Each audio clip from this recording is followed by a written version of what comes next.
Class లో December prelims mains కొత్త class start అవుతుంది. ఈ నెంబర్ కి కాల్ చేసి రిజిస్టర్ అవ్వండి. లిమిటెడ్ సీట్స్ ఉన్నాయి. నెల్లూరు జిల్లాలో జికా వైరస్ కలకలం సృష్టిస్తోంది. మరిపాడు మండలం వెంకటాపురం గ్రామానికి చెందిన 6 ఏళ్ల బాలుడికి వైరస్ సోకినట్లుగా అనుమానాలైతే వ్యక్తమవుతున్నాయి. బాలుడి ఆరోగ్యంలో సమస్యలు కనిపించడంతో నెల్లూరులోని ప్రైవేట్ ఆసుపత్రిలో చికిత్స అందించారు. అతడిలో ఉన్న లక్షణాలను బట్టి జికా వైరస్ సోకిందని వైద్యులు అనుమానం వ్యక్తం చేస్తున్నారు. కానీ వ్యాధి నిర్ధారణ కాలేకపోవడంతో అతన్ని చెన్నైకి తరలించారు.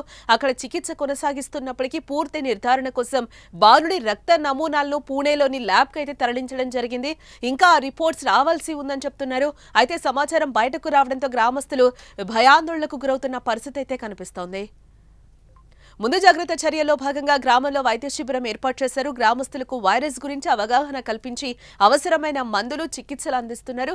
జికా వైరస్ వ్యాప్తిని నివారించేందుకు ప్రాధాన్యతతో తగిన చర్యలు తీసుకుంటున్నట్లుగా వైద్య ఆరోగ్య శాఖ అధికారులైతే అంటున్నారు. మరోవైపు ఈ ఘటనపై మంత్రి ఆనం కూడా స్పందించారు. అనారోగ్యానికి గురైన బాలుడికి మెరుగైన వైద్యం అందించేందుకు అన్ని చర్యలు తీసుకున్నామన్నారు. కార్పొరేట్ వైద్యం కోసం చెన్నై తరలించినట్టుగా చెప్పారు. బాలుడి కుటుంబ సభ్యులకు పరీక్షలు చేయడంతో పాటు గ్రామంలో ప్రతి కుటుంబానికి అవగాహన కల్పిస్తున్నామని తెలిపారు. జ్వరాలు సోకిన వారికి రక్త పరీక్షలు నిర్వహిస్తున్నాము.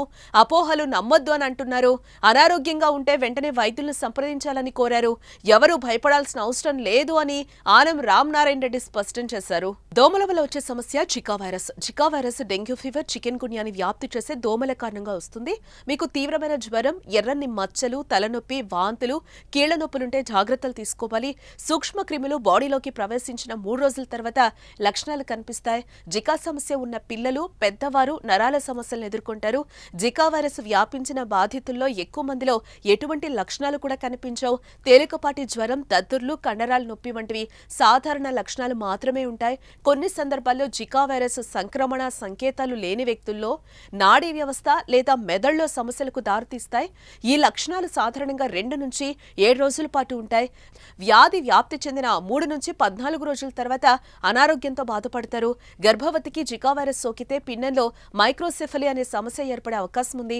మైక్రోసెఫలీ అంటే తలభాగం సాధారణం కన్నా చాలా చిన్నగా ఉండటం, మెదడు అభివృద్ధి చెందడం, పడిపోవడం.